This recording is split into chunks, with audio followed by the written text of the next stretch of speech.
ఒక్కసారి చూడండి భయ్యా, 100 రబ్బర్ బ్యాండ్లు వేసినాం, నాకైతే చలనమే కనిపిస్తలేదు. ఎట్లుందో అట్లనే ఉందిరా బాబోయ్. దీనికి ఇంకెన్ని రబ్బర్ బ్యాండ్లు వేయాలో ఏమో. ఇక షురూ చేసినాం, మా పోరలు వేస్తూనే ఉన్నారు.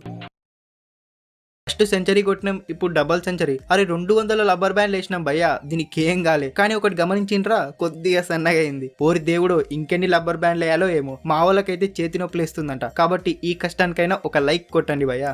నేను మాత్రం అస్సలు తగ్గను, ఏమైతే అది అవుతుంది. ఎన్ని రబ్బర్ బ్యాండ్లు అయినా సరే దీన్ని మాత్రం ఈరోజు వంకాయ బాంబు లెక్క పేల్చి పడదొబ్బాలి. అరే దీనమ్మ 300 రబ్బర్ బ్యాండ్లు వేసినాం భయ్యా, అయినా దీనికి ఏం కాలే. ఇంకా పెద్ద జోక్ ఏందంటే మాతోనున్న రబ్బర్ బ్యాండ్స్ అని అయిపోయి మళ్ళీ షాప్కి వెళ్ళి తెచ్చుకోవాల్సి వచ్చింది.